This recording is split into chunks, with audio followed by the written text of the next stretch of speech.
Assalamualaikum warahmatullahi wabarakatuh. Selamat sore kawan-kawan mahasiswa-mahasiswi seluruh Indonesia. Kali ini program Kampuspedia hadir menemani kawan-kawan semua dalam 1 jam ke depan ya, bersama saya Kamlaran Ganis. Dan hari ini bertemakan Banten perlu evaluasi. Ya, karena Out Banten bukan hanya menjadi seremonial belaka, namun tentu harus ada pemaparan deretan evaluasi. Karena banyak mahasiswa yang menilai provinsi yang memisahkan diri dengan Jawa Barat pada 4 Oktober tahun 2000 itu hingga saat ini belum berhasil mensejahterakan rakyatnya. Karena saya juga pernah melihat ya Kang ya, kalau misalnya sananya Banten itu berada di puncak teratas tingkat pengangguran ya. Oke. Lalu bidang apa aja sih kira-kira yang harus dievaluasi oleh Provinsi Banten? Dan kali ini Kampuspedia sudah kedatangan sama Kang Ahmad Rosid dari Ketua Cabang PMI ya Kang ya? Bendara Umum PKC. Oh bendaranya, Ya, oh bendara PKC PMI Banten. Oke, sama Akang Rifkyudin Ansori atau biasa disebut Kang Pai dari Ketua Pergerakan Gus Durian Banten ya. Penggeraknya namanya. Penggeraknya. Oh penggerak Gus Durian Banten. Mungkin langsung aja nih Kang ya, karena emang saya sendiri juga agak kesel ya ngelihat Banten tuh kayaknya gini-gini aja gitu ya. Mungkin kalau melihat semangat pembentukan Banten dari sejak tahun 2000 nih ya, kira-kira apakah sesuai dengan kenyataannya yang sekarang? Silakan siapa yang mau jawab dulu. Dari ketum. Jadi kalau berbicara tentang tujuan Banten dibentukkan, awalnya itu dari semangat spirit bahwa Banten dibentuk untuk mensejahterakan masyarakat Banten tersebut, untuk meningkatkan. Kan seperti itu kan yang dibawa oleh kelompok kita yang mencoba untuk memisahkan diri dari Jawa Barat. Dalam perjalanannya, dari waktu ke waktu, kalau misalnya kita berbicara bagaimana Banten ini berkembang, bukan mungkin, tetapi kenyataan sejarah mengatakan bahwa indeks kita itu hanya hanya sedikit terbangun di masyarakat Banten tersebut. Mungkin ada berbagai faktor indikator juga yang mengatakan bahwa Banten belum bisa berkembang dengan baik. Tantangannya berbicara bagaimana seorang provinsi yang akan baru bangun, yang baru lahir, harusnya kan fundamental yang dibangun terlebih dahulu adalah suprastrukturnya dulu, baru kita akan bicara pengembangan itu. Nah, tetapi itu bukan tidak. Kadang-kadang dari tahun ke tahun, dari masa pimpinan sampai kepemimpinan, ini tidak ada yang berkelanjutan. Hingga akhirnya ketika berbalik kita menjadi pemimpin yang baru, punya pemimpin yang baru, itu akan kembali ke nol lagi. Jadi tidak ada titik temu gitu kalau menurut kita. Nah, ini kan menjadi PR besar Banten kalau menurut pengkajian kita di internal PMI gitu ya, yang melihat kayak di Banten ini seperti apa. Apalagi kalau misalkan kita selalu berbicara bahwa Banten adalah provinsi penyangga ibu kota. Iya betul. Ya kan, dimulai dari sejarahnya bagaimana ya kan, sebelum kita bisa dari Jawa Barat sampai sekarang kita sudah bisa dari Jawa Barat, tetapi ya begitulah yang namanya kita sebagai hanya dilewati saja. Seharusnya Banten mampu menunjukkan eksistensinya di antara provinsi-provinsi yang lain. Kalau misalkan saya mau menyinggung kata-kata dari abah kita, gubernur, yang baru mengatakan bahwa Banten hari ini di tahun 2019 itu mendapatkan predikat hari ini yang menjadi rujukan beliau di Statement Media, mendapatkan WTP predikat WTP dari BPKRI. Kalau misalnya kita merujuk dari tahun ke tahun nih, Banten ya selalu WTP aja, tidak pernah ada peningkatan yang lebih drastis gitu. Harusnya dari WTP itu menjadi good government gitu kan. Harusnya. Iya. Kalau misalkan WTP terus ya lah berarti kita lagi stagnan nih. Nggak ada peningkatan. Iya, lagi stagnan, lagi jalan di tempat. Apa ini? Kita kan selalu bertanya-tanya dari unsur mahasiswa. Apa nih yang menyebabkan faktor itu tidak bisa berjalan? Kemungkinan dari tahun ke tahun pelayanan publik masih menjadi pokok utama kalau menurut saya. Pelayanan publik masih menjadi pokok utama, bahwa ketika masyarakat ingin mendapatkan pelayanan publik yang baik, dimulai dari OPD segala macam, tetapi ternyata kan Banten masih belum bisa dewasa ke arah sana. Betul. Salah satunya itu mungkin ya. Mungkin itu aja dulu lah pembukaan prolog kita. Bukan dulu ya. Iya. Dari Kang Pai, kira-kira gimana Kang? Sudah 20 tahun ya. 20 tahun. Harusnya kalau 20 tahun udah meranjak dewasa mungkin ya. Udah harus Sudah tahu. bisa mikir lah Udah dia. bisa mikir. sudah bisa mikir. Cuman saya ngelihat dari judul dialognya tadi itu Banten perlu evaluasi. seolah-olah pemerintah sudah kerja, Seolah-olah. seolah-olah. Padahal sebetulnya kan Banten butuh solusi yang Betul. jelas. Tapi kerja yang sedikit itu layak juga lah perlu dievaluasi memang. Pengambilan judulnya saya kira cukup satir juga ya. Seolah-olah sudah kerja maka perlu dievaluasi. Mereka sudah kerja kok, Kang. Sudah kerja, cuma kerjanya sebegitu. Bukan Pak Gubernur, bukan saya ngomong. Banyak, kerjanya banyak. Tenang aja Pak Arkan. Iya. Sebenarnya kalau ini secara yang saya rasakan pribadi ya, Iya. artinya terlepas bagaimana publik memandang kinerja pemerintah, cuman yang jadi masalah betul selama ini kita tidak merasakan perubahan. Terlebih Banten ke Jakarta itu cuma berapa jam sih? Sebelahan justru. Sebelahan malahan. justru. Iya, sebelahan. Sebelahan banget gitu. Tapi pembangunan tidak merata. Pertama menyoal pembangunan tidak merata. Ini seolah apa ya? Tangerang sentris lah. Iya. Saya sebagai warga Kota Serang melihat ada cemburu dan iri. Kenapa pembangunan dari ujung sana di Tangerang, misalnya Tangerang City, itu seolah lebih maju, Lebih maju sementara di dibandingkan- pelosok sana Iya. lebih timpang. Itu kan realita yang sangat disayangkan oleh kita. Teman-teman sudah memperingati HUT Banten dengan baik, flyer-flyer gubernur, DPRD semuanya sudah bagus-bagus untuk menutup fakta-fakta di lapangan bahwa masih banyak ketimpangan dan masyarakat yang tidak sejahtera. Branding ini saya kira cukup bagus untuk membodohi publik, tetapi yang paling penting adalah gubernur mampu menyejahterakan masyarakat. Itu kan? Betul. Hanya saja pertama menyoal pemerataan pembangunan tadi. Kita melihat pembangunan di Banten khususnya tidak rata, tidak merata, terkesan kayak semacam yang tertinggal sudah tinggalkan saja. Yang maju ayo kita dorong. Maju. Iya. Jadi kayak semacam ya udahlah di sana pelosok sana biarin aja. Jadi pelosok terus. Biarin aja. Maju gitu ya. Juga saya tidak melihat ke depan Banten ini mau dijadikan provinsi apa? Iya. Kota industri kah, pariwisata kah, gitu ya? Ekonomi kreatif kah, atau kota religi kah?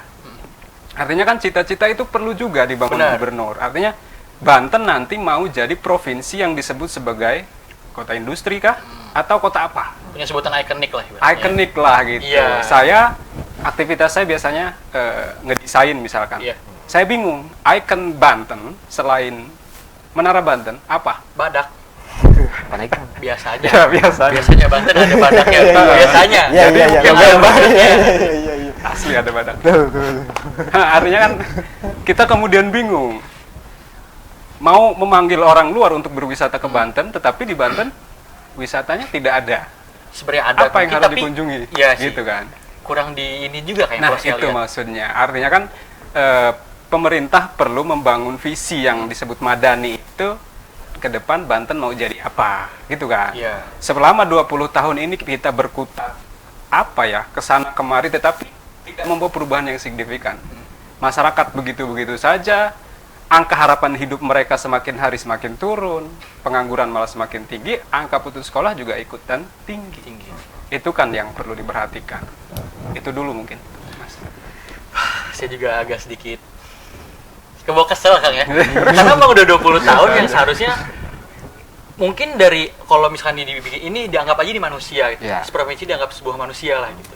Seorang manusia.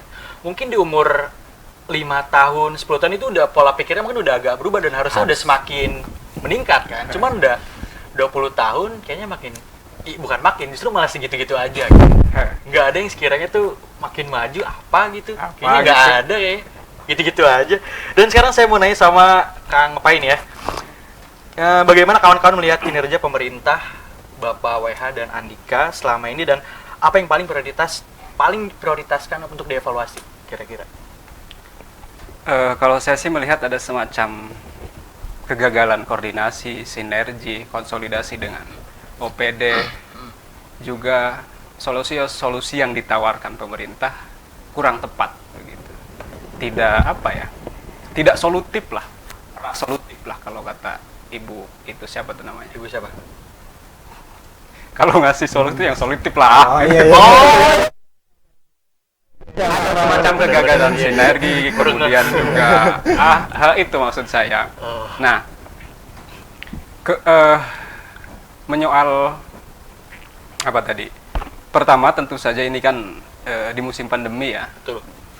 Pemprov banyak sekali PR, banyak sekali pekerjaan rumah yang harus diselesaikan karena saya kira pekerjaan rumah ini kalau tidak diselesaikan dia tidak silih berganti ya. Beda dengan masalah yang lain, misalkan masalah ini dah hilang kemudian masalah baru datang. Ini enggak, masalahnya muncul terus kemudian menumpuk.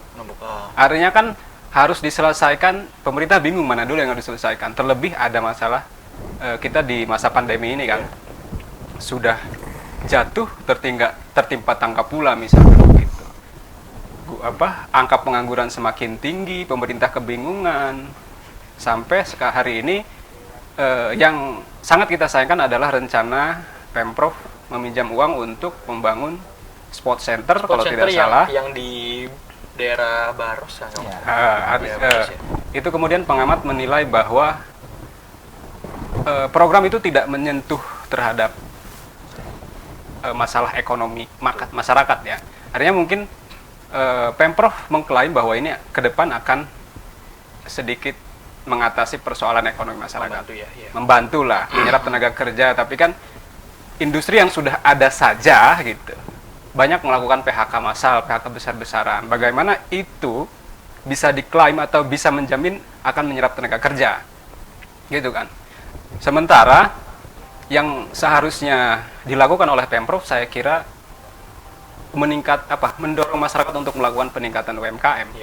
UMKM masyarakat kan harus didorong. Itu kan solusi untuk mengatasi pengangguran. Betul. Di mana industri besar, pabrik-pabrik besar di Banten lebih dari 16.000 kalau tidak salah.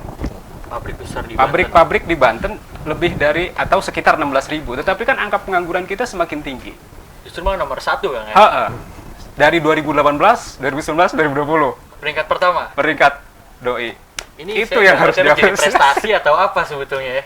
Nah, kita kan akhirnya kita malu sendiri gitu. Betul. Saya juga nganggur akhirnya gitu. Nah, bisa kerjaan mungkin ya. Kemudian, tadi apa ya? UMKM ini kan perlu didorong. Betul. Pemerintah perlu banyak melakukan koordinasi dengan OPD misalkan agar sejenis padat karya tunai di desa-desa misalkan menggunakan tenaga lokal, mereka diberi pelatihan, kemudian mereka diberikan akses permodalan, modal usaha. Itu kan yang harus dilakukan.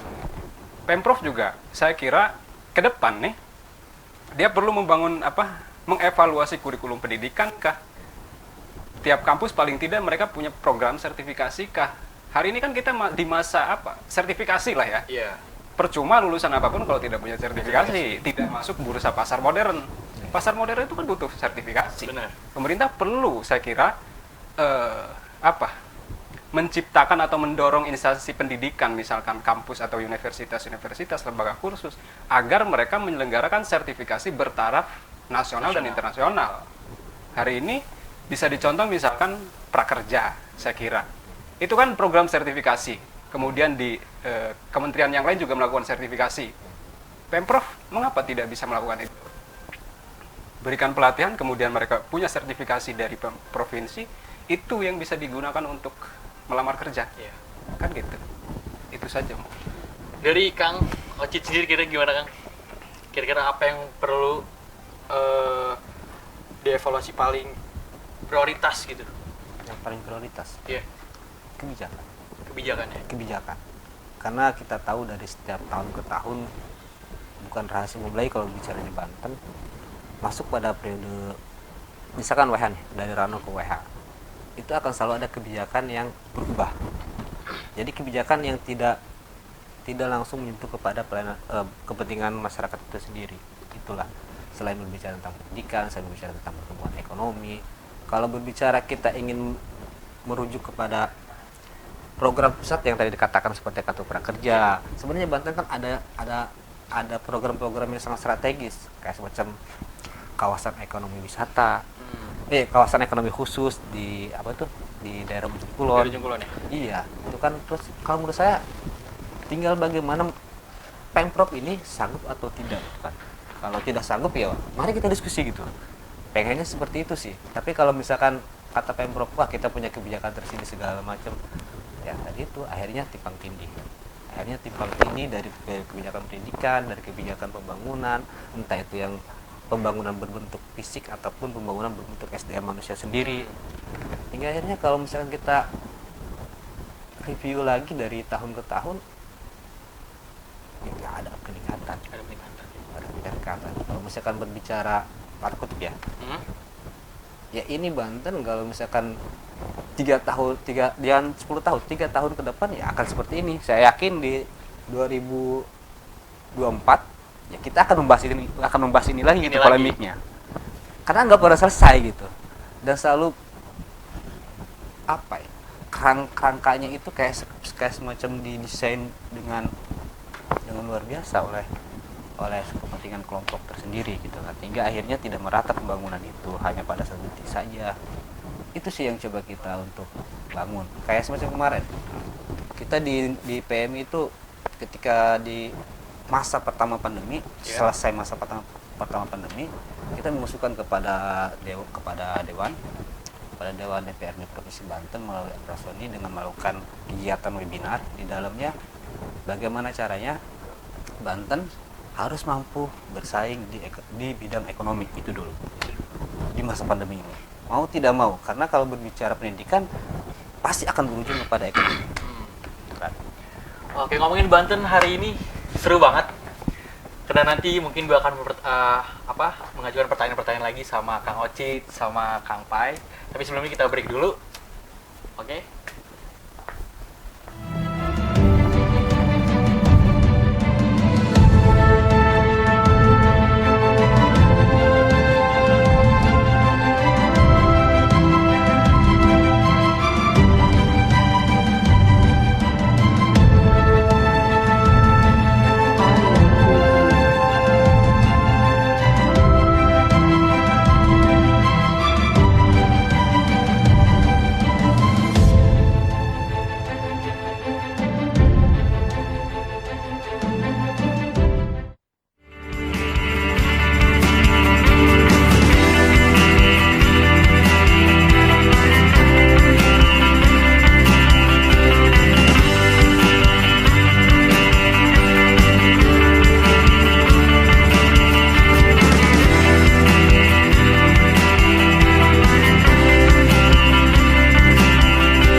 Masih bersama saya Kamarkan Ganis dan bersama Kang Ocit, Kang Pai.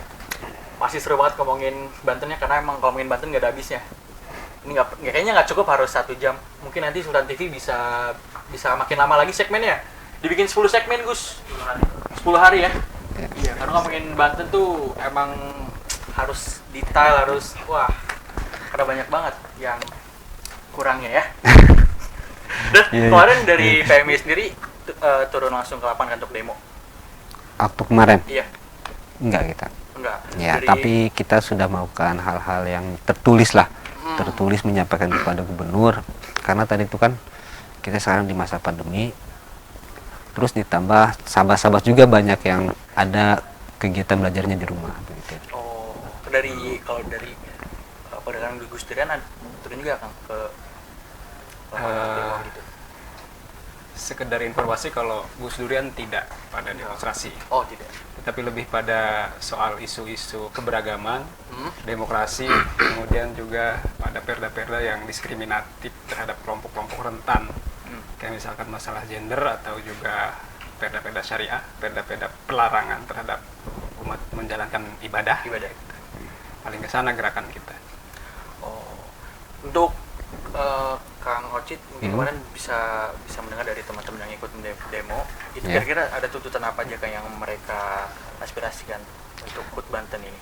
Yang jelas sih kalau misalkan kita simpulkan bahwa kemarin itu semangat yang dibangun oleh sahabat-sahabat, oleh kawan-kawan dan teman-teman ketika ingin merepresikan HUT Banten, bahwa mereka gerah juga berbicara tentang angka tadi itu, kemiskinan, pengangguran, terus pendidikan yang masih dikatakan jalan di tempat, itu kan.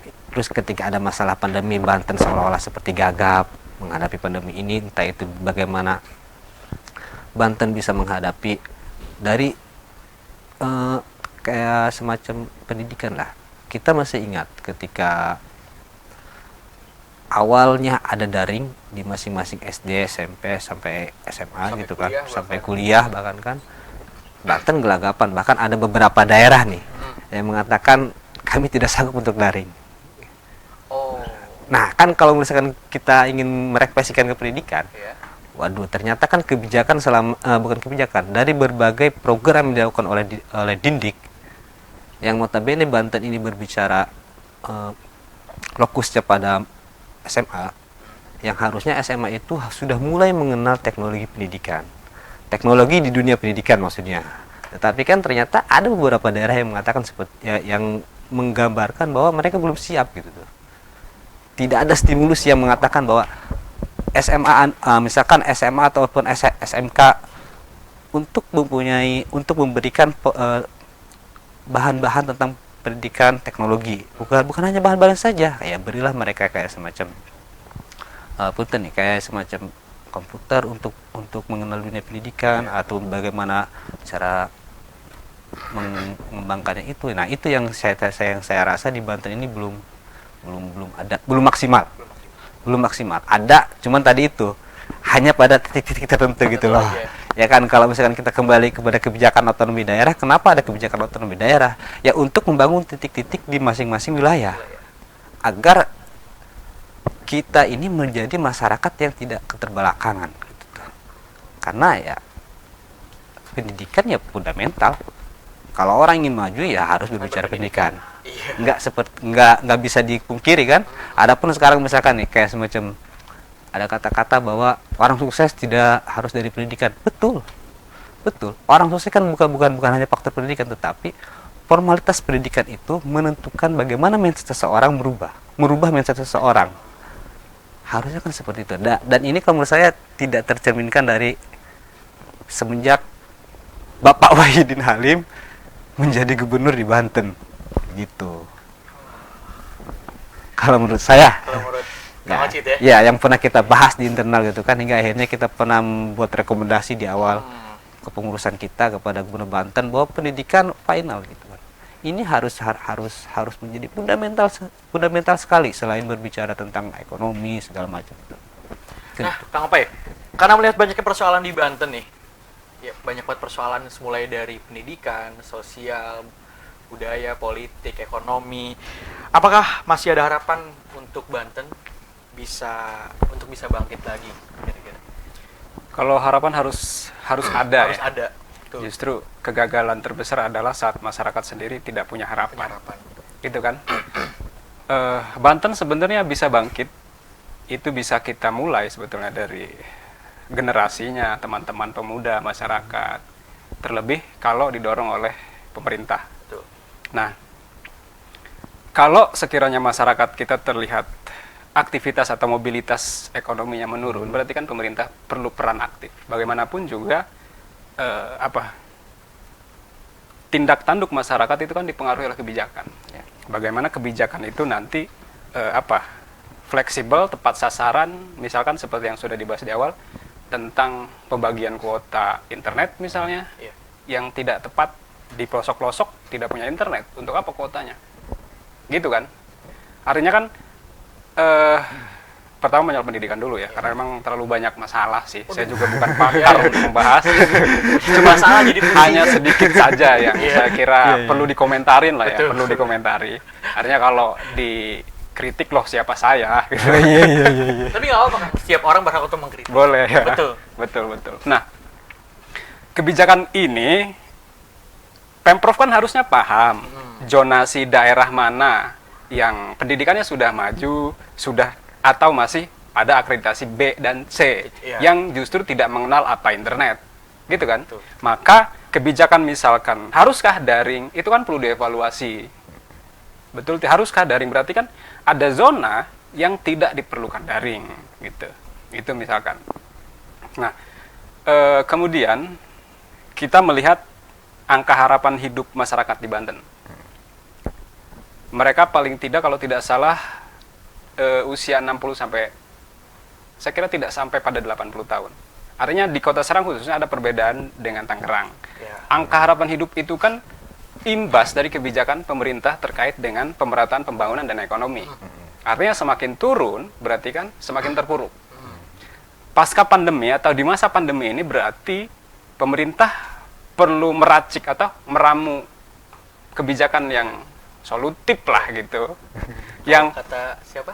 Siapa sih Ibu. Iya. Itulah pokoknya. Artinya kan nggak sekedar, nggak yang aneh-aneh lah kebijakannya. Kita menyoal pandemi saja misalkan. Hari ini kan masyarakat benar-benar kembali yang sudah dibahas di awal, bahwa yang dibutuhkan masyarakat hari ini adalah dorongan ekonomi kreatif UMKM.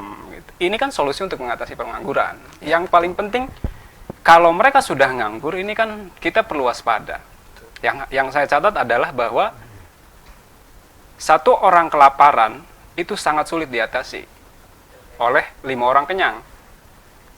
Artinya apa? Kalau di Banten misalkan, satu saja orang mati kelaparan, bagaimana Banten di mata nasional nanti? Itu kan citranya semakin buruk dong. Buruk. Atau sebetulnya memang ada hanya ditutup-tutupi? Atau bagaimana? Waduh. Iya, artinya kan ini kan di masa pandemi lagi-lagi pengangguran meningkat, angka putus sekolah juga meningkat, perlu kebijakan yang tepat sasaran. Kemudian pemerintah sudah mencari cara, sudah bekerja dengan sebaik mungkin, memikirkan kehidupan jutaan orang gitu, kemudian meminjam dana untuk pembangunan Sport center. Nah, itu kan kita kemudian pikir, loh ini proyek siapa sih gitu loh. Ini kok butuh ke proyek mulu kejarnya. Kalau dana itu digunakan misalkan untuk mengembalikan ketahanan pangan misalkan, pengendalian angka pengangguran, kan boleh-boleh saja. Penyerapan tenaga kerja dalam pembangunan demi mencapai RPJMD itu kan kita melihat sebagai kebijakan yang jauh dari penanganan COVID. Itu kan, itu yang perlu dievaluasi. Meskipun gembor-gembor pemerintah mengklaim bahwa ini akan menyerap tenaga kerja, tapi kan berapa persen? Sementara hampir 500 juta orang nganggur di Banten. 500 juta, bayangin. Sesak ya? Sesak. Sesak ya? Saya malah jadi mikir, apakah nanti ketika saya lulus saya akan dapat kerja di Banten? Ayo, tergantung hari ini punya sertifikasi apa kan? Nah, harus punya sertifikasi keahlian agar bisa diterima kerja di pasar modern. Jadi saya malah mikir kalau harapan saya untuk hidup kayaknya sedikit ya di Banten. Akan besar kalau punya orang besar. dalam. Akan besar kalau nanti seandainya misalkan Banten makin maju lagi. Nah, amin. Amin. Amin. Saya juga mau nanya nih Kang, kira-kira Kang Oci sama Kang Mai sepakat atau enggak pembangunan jalan atau infrastruktur itu dijadikan indikator keberhasilan? Indikator keberhasilan. Iya. Memang kalau misalnya kita pengen melihat indikator keberhasilan seorang pemimpin adalah pembangunan infrastruktur yang merata. Kan pertanyaannya begini. Pembangunan yang seperti apa dulu rencananya? Itu kan pertanyaan yang paling dasar. Saya akan berbicara objektif ketika berbicara WH mampu membangun jalan di wilayah Cibaliu. Oke, mungkin dia berhasil dari sana. Satu di daerah Cibaliu. Tetapi kita akan lari pembangunan yang seperti apa? Apakah itu benar-benar mampu menjadikan indikator? Kan di dalam indikator itu kan ada beberapa aspek juga kan. Nggak bisa dilihat dari pembangunan. Harusnya pembangunan kalau misalnya kita berbicara RPJMD selesai di awal dia menjabat. Taruhlah 1 tahun, 2 tahun pembangunan yang sentral. Setelah itu IPM juga harus yang harus dicermati oleh kita. Karena pembangunan infrastruktur kalau tidak dibarengi dengan pembangunan sumber daya manusia, ya jalan habis sama lumut semua kan? Iya. Iya kan? Kalau misalkan mau tumpang tindih, daerah saya, daerah Sarang Timur, jalan provinsi begitu-begitu aja tuh. Dari semenjak saya SMA sampai sekarang, Nggak ada perubahan. nggak ada perubahan. Istilahnya orang tidak nyaman jalan di sana, tidak nyaman mengendarai mobil dan motor di sana karena banyak lubang. Karena banyak lubang dimulai dan tidak pernah ada perbaikan, tetapi perbaikan yang berskala. Contoh mau mendekati Lebaran misalkan ya, mendekati Lebaran itu ada perbaikan misalkan satu kotak sekitar 5 meter itu diperbaiki, nanti 10 meter lagi diperbaiki lagi di sana. Ya seperti itu hingga akhirnya ngabisin duit anggaran sih sebenarnya kalau menurut saya. Kan dibenerin tuh pas musiman ya. Ya pas ada pasti. pemilu gitu biasanya. Orang-orang misalkan yang calon-calon DPR itu caper-caper gitu misalkan jalan dibenerin. Kayaknya itu kalau harus sudah pernah jadi dewan dulu. Kalau yang baru kan belum belum tentu itu. Belum tentu, yes. Iya, kecuali masuknya ke daerah-daerah pelosok. Iya kan. Ya namanya kos di kita kan kalau berbicara pemilu politik kan lumayan besar juga di Indonesia ini kan. Cuman tadi itulah kita balik lagi infrastruktur oke, itu menjadi landasan. Tetapi kalau hanya fokus pada infrastruktur saja dan SDM-nya tidak dikembangkan sama saja dengan bohong. Tadi itu harapan hidup sedikit. Iya. Di Banten ini kan kalau berbicara bagaimana kata Kang ini berbicara bahwa di Banten kita ingin bekerja harus bingung harus lari kemana, padahal kan ada 16.000 perusahaan di Provinsi Banten. Ataupun kita mempunyai 2 ikonik perusahaan terbesar, 2 ikonik perusahaan yang go internasional yang besar kayak semacam Nikomas segala macam. Tetapi ketika kita sudah selesai sekolah ataupun kuliah, kita bingung kan mau seperti apa? Apakah harus menjadi kayak semacam kehilangan tracknya sendiri gitu, tracknya sendiri hingga akhirnya ya kemiskinan itu seperti didesain agar terus miskin aja, terus miskin aja. Diwariskan ya. Itu yang membuat kita marah sebenarnya. Kenapa ketika kita gerah kepada kebijakan pemerintah yang hanya jalan di tempat tuh kan. Apalagi ketika kemarin sebelum pandemi ada RKUD segala macam kan. Kata saya ini Banten ini mau dibawa kemana sih oleh gubernur? Pas sama lagunya Armada ya, mau dibawa. Iya. Nah, oke. Nanti Kang Pai bisa jawab di segmen 3 sebelum Kang Pai menjawab pertanyaan di segmen 3 soal apakah sepakat bahwasannya infrastruktur dijadikan indikator keberhasilan. Tapi sebelum itu kita break dulu. Nanti balik lagi di Kampus Vidya.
buat kamu yang harus berkantor di tengah COVID-19.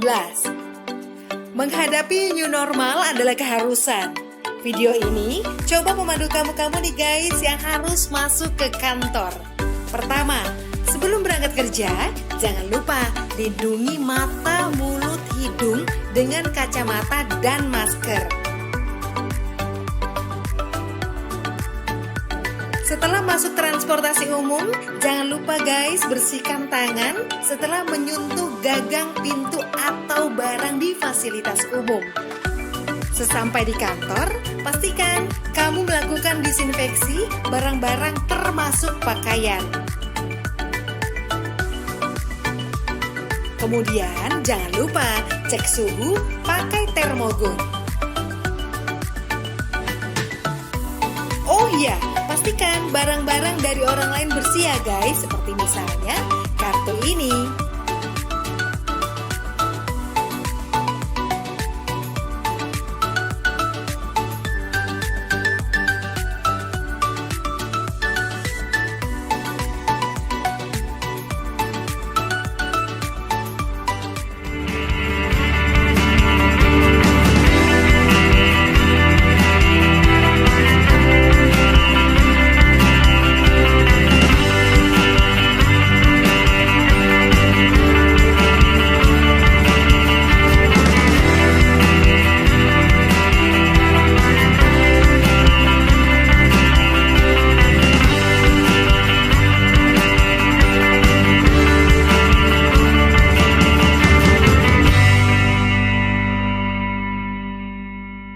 Pemuda Protestan.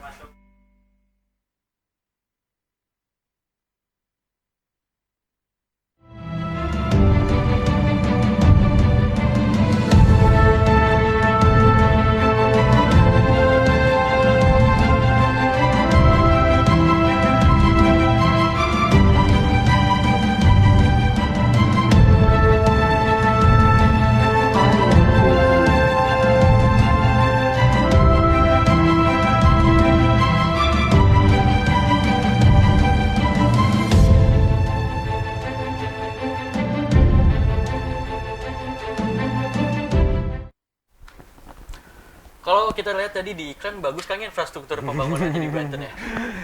Iya, itu sih yang terlihat aja ya, karena namanya juga video profile mungkin. Jadi cara yang dilihat harus bagus-bagus ya. Nah, tadi juga kita sempat nyinggung soal infrastruktur ya. Dan mungkin Kang Opai bisa langsung jawab, apakah sepakat dengan adanya infrastruktur itu bisa dijadikan indikator keberhasilan dari Provinsi Banten sendiri?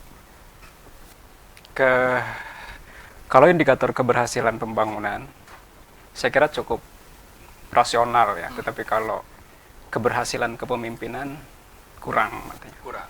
Nah, kita kan juga perlu paham kenapa infrastruktur itu dibangun. Kedepannya untuk apa? Kalau sekiranya pendidikan atau aktivitas masyarakat meskipun sudah dibangun jalannya bagus, kalau nanti tidak terpakai, seperti kebijakan pusat misalkan tol-tol banyak yang kosong, lalu untuk apa nantinya?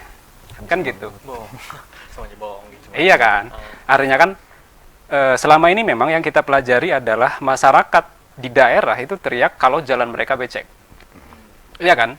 Itu sebetulnya yang saya lihat proyek kecil yang sebetulnya bisa diatasi oleh pemerintah tanpa menunggu mereka teriak. Yang ribet apanya sehingga bangun jalan kecil? Kan gitu ya? Yeah. Ada birokrasi yang serumit apa di sana sehingga akses masyarakat pulang pergi melakukan aktivitas itu tidak dibangun. Maka cukup rasional kalau itu kemudian dimasukkan ke dalam indikator keberhasilan pembangunan. Kemudian yang kita pelajari juga di beberapa daerah, misalkan pemerintah senang atau bangga membangun proyek-proyek besar, misalkan sejenis monumen lah, atau itulah yang tidak ngefek pada masyarakat bawah, gitu. Jadi di sini nanti akan dibangun ini, begah. Di sini nanti akan dibangun ini. Tetapi masyarakat di sana kan akhirnya terdiskriminasi, terjadi perampasan lahan, konflik agraria. misalnya di mana? Di Padarincang misalkan, proyek nasional pembangunan geotermal. Di sana misalnya yang sampai saat ini, sampai hari ini masih terjadi konflik dengan masyarakat di sana. Kemudian akses masyarakat pulang pergi melakukan kegiatan ekonominya itu kan yang paling utama sebetulnya, yang paling harus dulu dibangun. Jalan dulu nih kita bangun, tetapi jalan apa? Infrastruktur yang mana? Suprastrukturnya dibangun tidak? Gitu kan? Lihat bagaimana puskesmas di daerah ada berapa. Kita masih mendengar mereka, teman-teman kita di daerah yang kesulitan membawa orang tuanya sakit ke rumah sakit, sudah sampai di rumah sakit ditolak. Itu kan citra yang kita dengar di media. Itu semakin hari semakin banyak misalnya. Itu kan berbahaya. Loh, untuk apa pembangunan jalannya nanti kalau masyarakatnya masih bodoh? Masyarakatnya tidak mendapatkan pendidikan? Ya. Kalau kita pikir lebih baik tanah atau pendidikan. Kemudian kan ribut. Artinya kan kebijakan ini yang kita dukung adalah dari bawah ke atas. Kebijakan strategi pembangunan itu dari bawah, bottom up ya. Dari bawah ke atas. Masyarakat minta apa, kasih. Jadi bukan pikiran gubernur gitu, juga bukan pikiran pemerintah saja. Oh, nanti di mana? Nanti kita akan jadikan tempat wisata di sini. Tenang kalian. Oh, akhirnya mereka tanah-tanah dijual. Tanah mereka mau tidak mau dirampasin. Tanahnya Berapa ribu hektar yang habis dibabat untuk perluasan jalan tol misalkan. Dapat ganti rugi tidak mereka? Itu kan maksudnya. Lalu infrastrukturnya nanti untuk apa? Kalau tidak memberikan dampak signifikan untuk perekonomian masyarakat di sana. Paling kira-kira itu sih. iya sih, itu yang tadi Kang Pe juga kan bilang kalau yang proyek-proyek kecil, maksudnya yang jalan-jalan kecil masih pada hancur, cuman nggak dibetulin, sedangkan justru malah bikin infrastruktur yang proyek-proyek besar. Oh, mungkin dananya kecil kalau yang kecil-kecil. Receh ya? Receh. Oh, iya. 1.000, 2.000, 3.000 kurang memuaskan, buat perut tuh kurang kenyang kan. Iya. Kalau jutaan, miliaran kan wah kenyang banget, 7 turunan. Gila. Dan Bukan sekarang saya nih Pak, bukan saya. ini bener balik-balik diculik nih kayak gue nih. Aduh, maafin saya Sultan TV, ya Allah. Nah, melihat persoalan pengangguran di Banten sendiri nih, kan pada sempat menyinggung juga, tadi sempat ada singgungan juga, dan kira-kira Banten, dan tadi juga kan Banten tuh kita singgung kalau kita berada di tingkat pengangguran yang pertama, nomor 1 di Indonesia ya. Keren banget. Lalu kira-kira dari Kang sendiri ada solusi apa sih yang bisa Kang keluarkan kira-kira untuk nanti kedepannya Banten ini bisa jadi provinsi yang tingkat penganggurannya bisa menurun gitu. Syukur-syukur yang ada pengangguran gitu. Sesuai dengan tadi yang diutarakan oleh Kang Ipai, sebenarnya kalau berbicara tingkat pengangguran ya berbicara manusianya. Iya. Betul kan? Bicara manusianya, Banten sampai saat ini harus seperti apa ya? Kalau misalkan kita berbicara itu ya, Banten harus menjadikan lahan pekerjaan. Pemerintah harus menjadi fasilitator. Tidak boleh harus menjadi fasilitator penjembatani bagaimana masyarakat ini ingin bekerja. Kalau misalkan itu bekerja, tetapi ada juga aspek yang bisa kita sentuh. Kayak semacam tadi di awal yang saya ungkapkan ketika pandemi, contoh sederhana ketika pandemi sudah selesai di kuartal pertama, di fase pertama kami memberikan rekomendasi secara tertulis kepada DPRD untuk membuat rangsangan kepada UMKM di provinsi Banten, karena kita tahu efek dari pandemi ini adalah meningkatnya angka pengangguran. Maka pemuda ya harus menjadi UMKM, harus berusaha. Entah itu berusaha yang seperti apa kan. Tapi yang jelas ya pemerintah harus segera jeli ke arah sana. Bukan hanya berbicara kita jalan di tempat nantinya. Akhirnya diterima dan direspon oleh DPRD, tapi belum tahu kebijakannya seperti apa hari ini. Itu kan. Cuman yang jelas, yang saya tahu pemuda itu mempunyai semangat yang luar biasa. Kita juga pemuda kan, kita masih pengen melakukan yang namanya, kita pengangguran tapi pengen pengangguran yang produktif, bukan pengangguran yang hanya duduk di rumah terus tidak ada yang menyentuh. Tapi kita pengen pengangguran yang produktif, membuat usaha misalkan, atau membuat komunitas yang bisa mengakomodir kita untuk menyalurkan usaha kita di dalam komunitas itu. Sebenarnya itu pun bisa menekan angka pengangguran kalau misalkan tepat sasaran program dari pemerintahnya. Tapi kalau tidak tetap sasaran, ya begitu-begitu saja. Orang yang dapat, misalkan nih, kita buka-bukaan saja, misalkan orang yang dapat bantuan dari dinas koperasi dan UMKM ataupun dinas pemuda dan olahraga, orangnya itu saja ya tidak menyentuh, tidak ada efek. Ya, tidak ada efek. Kalau misalkan saya yang dapat, misalkan saya ataupun IPA yang dapat, ya tentu kita akan melakukan yang namanya merekrut lah setidaknya 5 orang. Dari 1 juta dikurangi 5 misalkan ya. Dari 5 orang itu dikurangi lagi misalkan 100. Jangan 110 aja dulu. Hingga akhirnya menularkan lagi. Harusnya kan seperti itu. Jangan hanya berkata bahwa pandemi adalah musibah. Oke, pandemi ini musibah. Kita memahami itu, pandemi ini musibah, tetapi jangan dijadikan alasan pertumbuhan ekonomi ini berhenti di saat pandemi. Betul. Harus berusaha terus. Saya kami tidak sepakat ketika berbicara bahwa pengangguran di Banten berefek pada diawali oleh pandemi hingga membuat langkah-langkah strategis kebijakan Provinsi Banten itu tidak menyentuh pada pembangunan perangsangan ekonomi di Provinsi Banten. Kami sangat menolak itu. Kalau misalkan ya mungkin nantilah akan ada surat cinta kasih kita ke Provinsi Banten. Gitu kan. Kita kan berbicara kritik itu kan bukan hanya berbicara, kalau kata Ibu kan harus yang solutif. Kalau saya mengatakan kritik itu ya karena rasa cinta kita kepada Provinsi Banten. Kita lahir di sini, ya kan? Kemungkinan kita juga mati akan di sini. Jadi ya mau tidak mau ya kita harus mencintai Banten dengan cara membangun secara kolektif. Ya. Nggak bisa berbicara secara satu orang, nggak bisa. Mungkin itu dulu. Oke. Kang Opay? Persoalan pengangguran. Iya.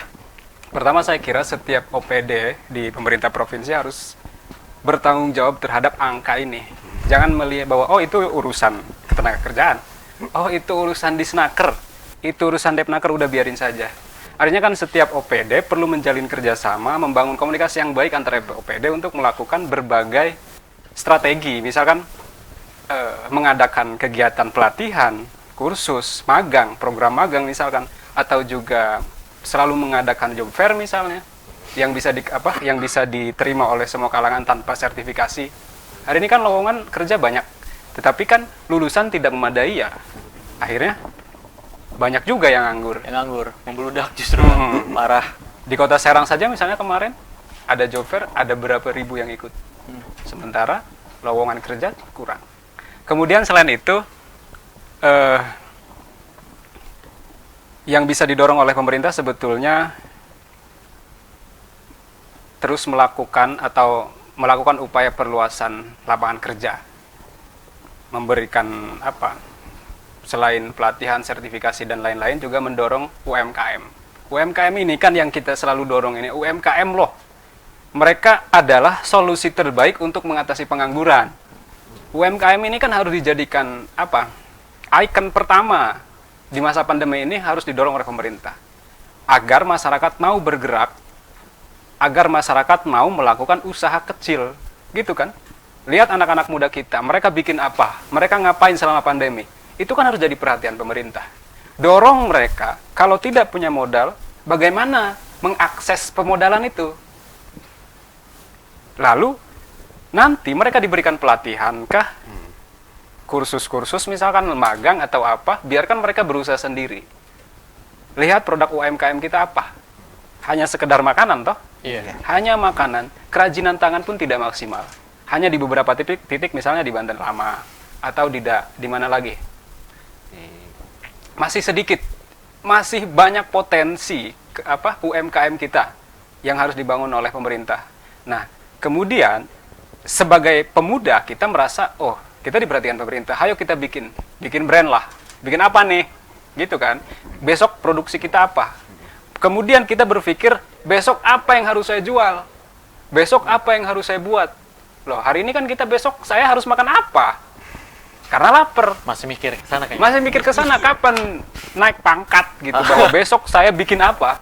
Naik Enggak kelas. begitu kan? Kalau Bukan mikir saya besok makan apa lagi. iya dong, berarti kan apa, berarti kan urusan perut sudah selesai. Iya. Kemudian mereka mulai kreatif. Saya percaya masyarakat kita, pemuda di Banten itu kan kreatif. Hanya tidak didukung atau dorongan dari pemerintah terlalu kecil, kemudian mereka melepaskan niatnya. Alah, udahlah, cari kerja aja. Sementara gaji tetap tidak cukup untuk memenuhi kebutuhan mereka sehari-hari. Itu UMKM. Kemudian di desa-desa juga, saya kira padat karya tunai itu tepat banget.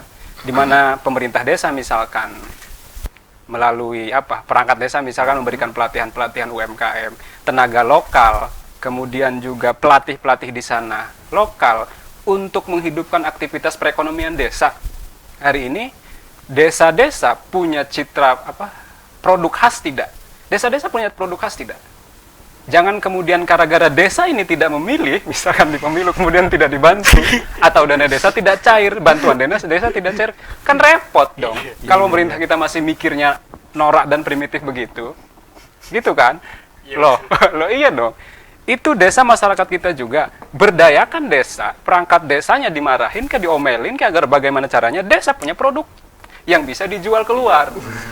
Kemudian ada semacam koperasi desa. Kemudian mereka tidak ributkan dengan bank keliling lah, inilah, itulah. Ya kan? Akhirnya di desa maju. Maka perlu hubungan yang baik gitu, yang hubungan erat yang mutualisme antar pemerintah desa dan kota, saling menguatkan gitu. Saling menguatkan, saling memberi rangsangan, saling mendukung lah gitu. Jangan pembangunan hanya terpusat di kota sementara desa ditinggalkan.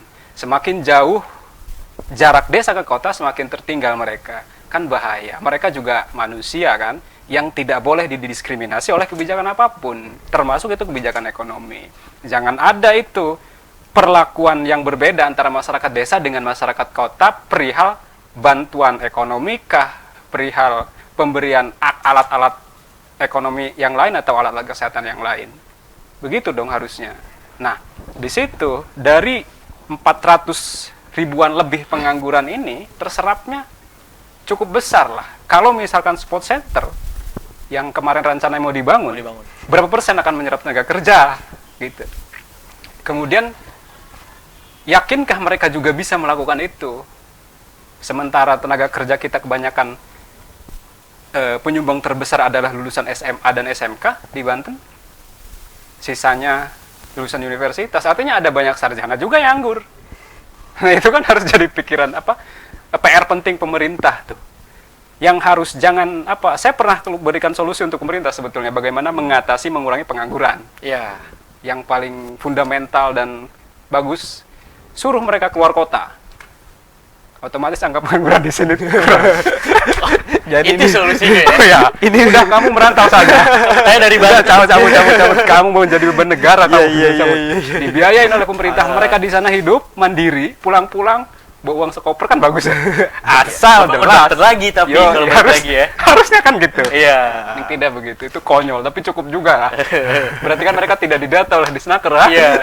Ada kerja di Snaker Bro. Tadi juga akhirnya saya udah sempat kepikiran Kang, kalau nanti saya lulus, kayaknya saya mending cabut dari Banten aja daripada nanti malah nambahin angka pengangguran kan. Iya, kayaknya Iya. kemana kayak gitu. Sementara etos kerja kita kan tidak tinggi ya. Etos kerja masyarakat kita tidak kayak orang-orang Cina, kayak orang-orang Jawa. Disiplin gitu ya. Artinya kan mereka ulet gitu. Kita kan tidak. Ada semacam pemikiran untuk keluar rumah kalau di dalam rumah saja saya bisa makan. Iya. Itu kalau terus berlarut-larut, kita tidak akan pernah mencapai kejayaan Banten masa lalu. Lihat bagaimana dulu pelabuhan besar di Kesultanan itu, masyarakat, perekonomian masyarakat berjalan di sana. Itu kan masyarakatnya sebetulnya kita dari dulu itu giat. Karena didorong oleh pemerintah Kesultanan. Loh, sekarang kalau tidak diperhatikan, pemuda dibiarkan saja, dituduh subversif, apalagi mahasiswa yang suka demo saja, mau jadi apa provinsi kita? Ya toh? Ya kan gitu. Kapan kita kembali pada kejayaan? jadi bikin saya makin udahlah, lulus mah kalau bisa dari sekarang cabut aja dari Banten. Karena kita tidak melihat harapan hidup sebenarnya. Iya. Itu maksudnya, angka harapan hidup semakin hari makin turun. Makin turun. Iya. Bukannya makin naik kan, makin turun. Oke Kang, udah di akhir nih. Mungkin dari Kang Pai sama Kang Ocit bisa memberikan closing statement dan kira-kira memberikan harapan untuk Provinsi Banten ke depannya dan satu kata untuk Banten deh. Satu kata terlalu singkat. Harapan dulu. Harapan, closing statement, baru langsung nanti satu kata untuk Banten deh. Sebagai masyarakat yang taat dan warga yang baik pada kebijakan pemerintah, kita tentu punya banyak harapan ya. Mudah-mudahan generasi kita pemuda diberikan akses yang mudah Iya. untuk mengakses informasi, modal usaha, tenaga kerja dan lain-lain oleh pemerintah. Kemudian juga mudah-mudahan angka pengangguran kita semakin hari semakin berkurang. Amin. Kemudian juga angka putus sekolah, kemiskinan dan masalah-masalah yang lain semakin hari mudah-mudahan semakin baik. Dan saya berharap kepada teman-teman pemuda khususnya, yang harus kita pikirkan hari ini adalah bukan tentang perdebatan siapa kita, tapi apa yang sudah kita lakukan untuk Banten. Kemudian juga jangan terlalu berharap pada pemerintah lah. Ya. Kita kan tahu lah bagaimana mereka. Berarti kan harus dari kita nih. Sebagai pemuda mari gitu kita bareng-bareng jadi apa kek? Jadi YouTuber kek atau apa kek lah gitu. Influencer ya. Influencer lah. Nanti jadi influencer sama aja bohong. Diitin juga sama pemerintah buat jadi buzzer. Ya. Iya, artinya teruslah berharap untuk hidup di Banten. Jangan Ke seperti depan pusing banget nih, Kang. kita masih punya cita-cita dan harapan yang bagus untuk Banten. Semoga Banten semakin maju. Amin. Dan bisa keluar dari dan bisa melawan pandemi. Itu saja mungkin. Oke, satu kata untuk Banten, Kang. Keren lah. Keren ya. Keren. Kang, Ocit, gimana Kang? Kalau closing statement, mungkin saya akan membacakan bahwa kekurangan Provinsi Banten, PR yang Iya. paling besar dari dulu sampai sekarang yang harus kita perhatikan adalah bagaimana satu pelayanan publik. Itu pelayanan publik yang harus diutamakan. Terus yang kedua tentang pendidikan yang tidak ketinggalan zaman, tetapi di dalamnya ada teknologi modern. Itu yang kedua. Yang ketiga berbicara tentang regulasi yang harus tepat sasaran. Jangan hanya berbicara regulasi itu hanya untuk sesaat, ya kan? Boleh regulasinya berbentuk jangka panjang dan juga jangka pendek, tetapi itu harus mencerminkan dari kemajuan demi kemajuan masyarakat Banten tersebut. Terus yang keempat berbicara tentang tata kelola keuangan lagi. Banten masih, jangan bangga dengan kata-kata WTP. Iya. Tuh. Tata kelola keuangan berarti tata daerah kita masih perlu dibenahi oleh Pemprov Banten, khususnya kita oleh masyarakat Banten. Tuh. Kalau berbicara harapan kita di Banten agar Banten bisa mengejar simbol dari semangat terbentuknya Banten tersebut, yaitu mensejahterakan, menaikkan taraf kehidupan masyarakat Banten. Itu harapan kita. Bukan closing apa tuh? Satu kata untuk Banten. Unik. Saya sendiri juga ingin punya harapan ya untuk Banten. Semoga dengan ulang tahunnya Banten yang berumur 20 tahun ini, harapan saya sih semoga pemerintah tidak memberikan harapan palsu pada rakyat. Amin. Oke, itulah berlat kita hari ini tentang HUT Banten yang ke-20. Semoga juga makin dewasa, Kang ya. Amin. Udah 20 tahun, iya udah bisa nyari uang sendiri. Bisa nyari ya. Harus. Udah harusnya. Cuman Udah kemarin kan minjem. oh iya. Belum. Oh, Nyari duit sendiri kan. Minjem coba aja. Masih panjang kayaknya. kurang nih waktu. Nanti di belakang kita ngobrol lagi. Tapi kalau depan kamera kan harus dijaga ya. Kalau di belakang mungkin udah harus belak-belakan. Jadi makanya kita ngobrol aja. Oke teman-teman mahasiswa-mahasiswi kampus Pedia semuanya, terima kasih sudah nonton kita hari ini. Jangan lupa untuk follow dan subscribe channel dari Sultan TV dan follow Instagram dari Sultan TV. Terima kasih, saya Kamal Arkan Ganis dan kru yang bertugas pamit undur diri. Selamat sore, assalamualaikum warahmatullahi wabarakatuh. Waalaikumsalam.